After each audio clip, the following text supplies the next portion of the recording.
اس video میں ہم سیکھیں گے کچھ نئی انگلش ووکیبلری یعنی کہ کچھ نئے انگریزی زبان کے الفاظ، ان کے میننگز یعنی کہ معنی، اور سینٹینسز یعنی کہ ان کے جملے۔ تو چلیے مل کر پڑھنا شروع کرتے ہیں۔ پہلا لفظ ہے ہوورڈ۔ ہوورڈ میننگ مووڈ ابو اور اراؤنڈ۔ مووڈ کہتے ہیں ہلنے یا پھر گھومنے کے عمل کو، ابو اوپر اور یا اراؤنڈ ارد گرد۔ مووڈ ابو اور اراؤنڈ کسی چیز کے اوپر یا پھر ارد گرد گھومنا۔ اردو میں ہوورڈ کے لیے منڈلانا کا لفظ بھی استعمال کیا جاتا ہے۔ اب ہم ہوورڈ کو ایک جملے میں استعمال کر کے دیکھ لیتے ہیں۔ A swarm of flies hovered over the streets.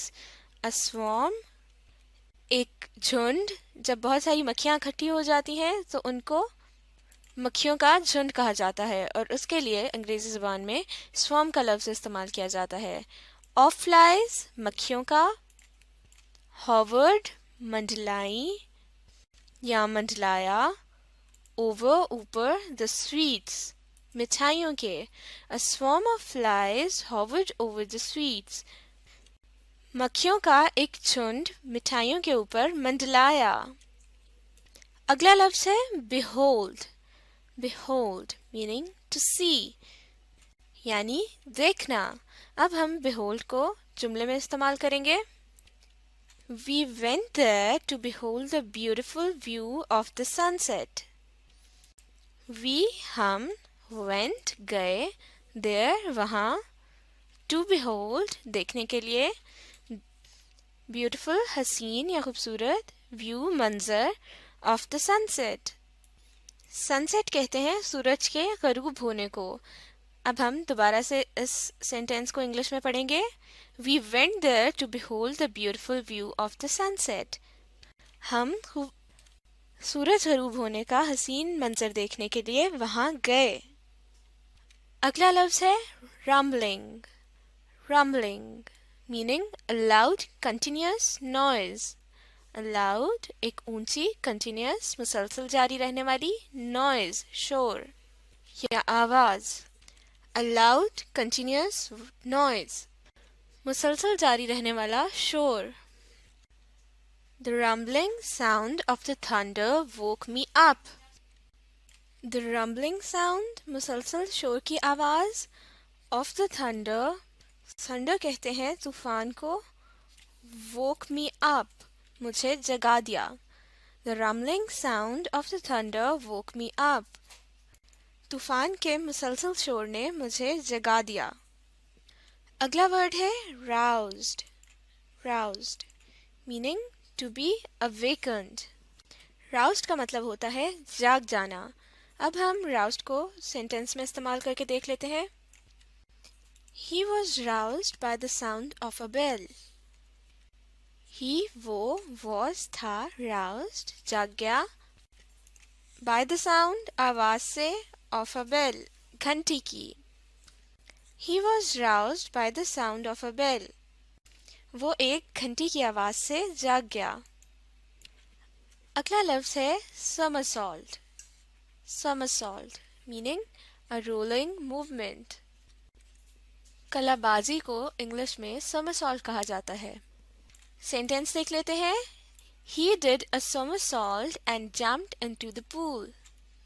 He did اس نے کیا a somersault ایک کلا بازی and jumped اور چھلانگ لگائی into the pool تالاب میں۔ He did a somersault and jumped into the pool. اس نے ایک کلا بازی کھائی اور تالاب میں چھلانگ لگا دی۔ اگلا لفظ ہے nutrients. nutrients something present in food that helps us to live and grow. something کوئی چیز present موجود in food کھانے میں that helps us جو ہماری مدد کرتی ہے to live زندہ رہنے میں and grow بڑھنے میں۔ something present in food that helps us to live and grow. Nutrients کہتے ہیں ہمارے کھانے میں موجود ایسی چیزوں کو جو کہ ہمیں زندہ رہنے اور بڑھنے میں مدد کرتی ہیں، مثال کے طور پر پروٹینز، کیلشیم، کاربوہائیڈریٹس وغیرہ۔ نیوٹرینٹس کو اردو میں غذائیت بھی کہا جاتا ہے، مثال کے طور پر اس جملے کو دیکھ لیتے ہیں، meat is full of nutrients. Meat گوشت از ہے فل بھرپور آف نیوٹرینٹس غذائیت سے، گوشت غذائیت سے بھرپور ہے۔ اگلا لفظ ہے promote. Promote meaning to encourage اور ٹو سپورٹ۔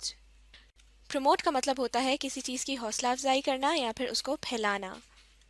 مثال کے طور پر اس جملے کو دیکھ لیتے ہیں، Our aim is to promote education in all areas of Pakistan۔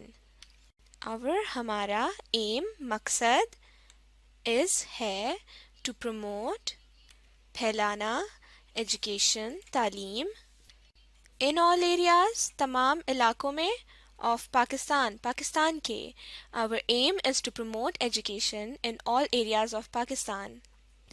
ہمارا مقصد پاکستان کے تمام علاقوں میں تعلیم پھیلانا ہے۔ اگلا لفظ ہے scrape۔ scrape meaning to scratch a surface to clean it۔ to scratch کھرچنا a surface ایک سطح کو، to clean it اس کو صاف کرنے کے لیے۔ to scratch a surface to clean it۔ تو scrape کا مطلب ہوا کسی چیز کو کھرچ کر صاف کرنا۔ scrape the mud off your shoes with this knife۔ scrape کھرچ کر اتارو، the mud مٹی، off your shoes اپنے جوتوں سے، with this knife اس چھری کے ساتھ۔ scrape the mud off your shoes with this knife۔ اس چھری کے ساتھ اپنے جوتوں سے مٹی کو معاف کیجیے گا، دوبارہ سے پڑھیں گے، اپنے جوتوں سے اس مٹی کو کھرچ کر اتارو اس چھری کے ساتھ۔ اگلا لفظ ہے simmer۔ simmer meaning boil at low temperature۔ boil ابالنا، at low temperature ہلکی آنچ پر۔ کسی چیز کو ہلکی آنچ پر ابالنے یا پھر پکانے کو simmer کہا جاتا ہے، جیسے کہ اس جملے میں ہے the soup was left to simmer۔ Soup کو ہلکی آنچ پر پکنے کے لیے چھوڑ دیا گیا تھا۔ اگلا لفظ ہے stirring۔ stirring meaning to move something in circles۔ to move something کسی چیز کو ہلانا in circles۔ stirring کہتے ہیں کسی چیز کو ہلانا، جیسے کھانا پکاتے وقت ہم لوگ اس میں چمچ ہلاتے ہیں تو اس عمل کو یا اس کام کو stirring کہا جاتا ہے۔ سینٹنس دیکھ لیتے ہیں، keep stirring the soup until it is cooked۔ keep stirring یعنی ہلاتے رہو the soup یخنی کو، until جب تک it is cooked cooked پک جائے۔ keep stirring the soup until it is cooked۔ یخنی کو ہلاتے رہو جب تک کہ وہ پک جائے۔ تو اس ویڈیو میں ہم نے انگلش لینگویج کے کچھ الفاظ، ان کے معنی اور ان کے جملے بنانا سیکھے۔ اب آپ اس ویڈیو کو ری پلے کیجیے اور ساتھ ساتھ پڑھنے، لکھنے اور سیکھنے کا عمل جاری رکھیے۔